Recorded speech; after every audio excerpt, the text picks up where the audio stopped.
10, 12, 15 कारों का कैनवा होते हुए मैं एक पेड़ के ऊपर गया।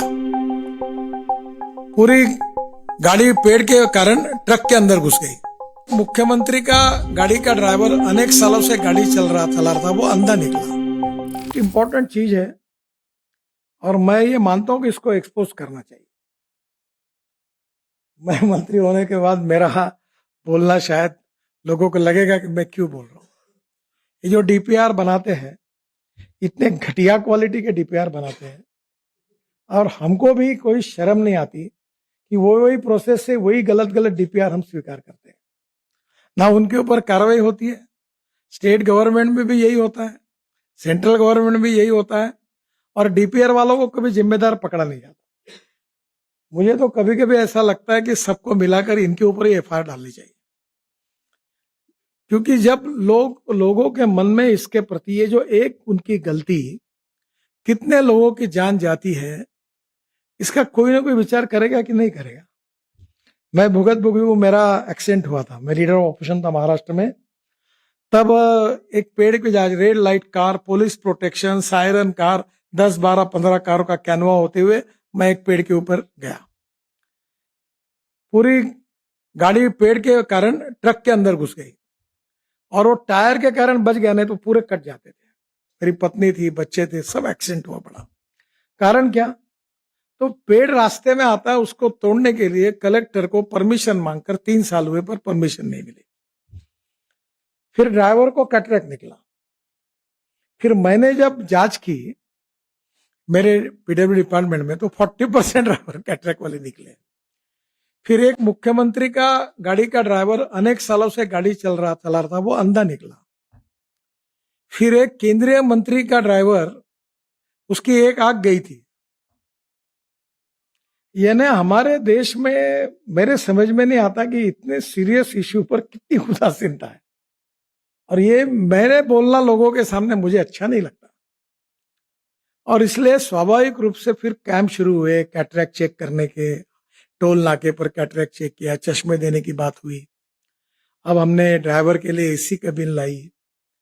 मुझे लगता है कि ये इशू शायद हमारी ये कमी होगी कि इसका जो महत्व है लोगों की जान बचाने का, शायद लोगों को समझाने में हम कम पड़े होंगे, और इसलिए ये अवेयरनेस और तैयार करना होगा। कानून के प्रति डर भी नहीं और सम्मान भी नहीं। और एक बात ये रिपोर्ट के कारण सिद्ध हुई है, तो मैं पीयूष को धन्यवाद दूंगा कि जो प्रॉब्लम्स है, जो समस्या है, जो ब्लैक स्पॉट्स है, उसको सुधारने के बाद, उसमें कुछ सुधार करने के बाद एक्सीडेंट में और डेथ में कमी आई है। तो इसका मतलब रोड इंजीनियरिंग और ऑटोमोबाइल इंजीनियरिंग में सुधार करने से कमी आ सकती है।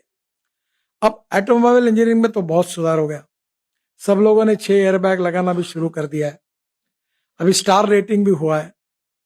तो नेचुरली ऑटोमोबाइल इंजीनियरिंग में जो रोड सेफ्टी के लिए और हमारे लोगों की जान सुरक्षा के लिए वो हो गया है, और अगर कोई सुझाव आएगा तो करेंगे।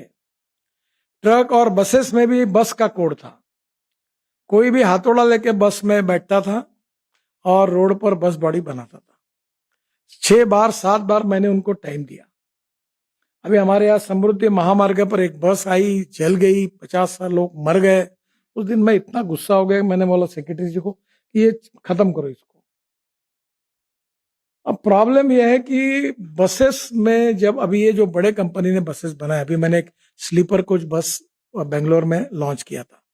ये जो ग्लास दिखती है आपको बड़ी, इस प्रकार से वो पूरी ऐसी जो विंडो थी उसमें बड़ी ग्लास है और उसके बाजू में प्लास्टिक की हथौड़ा है।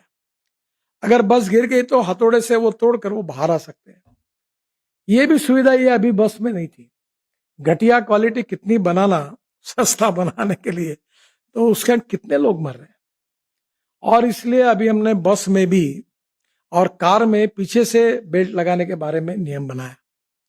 आज सामने वाले बेल्ट के बारे में भी नियम बनाया, काफी लोगों की जान उसके अंदर बच जाती है। और इसलिए मेरा जो सुझाव है कि अब विशेष रूप से जो स्कूल के टीचर है, हेडमास्टर है, इन्होंने आगे आना चाहिए। उनके स्कूल में रोड सेफ्टी की प्रतिज्ञा लेनी चाहिए, बच्चों को पढ़ाना चाहिए।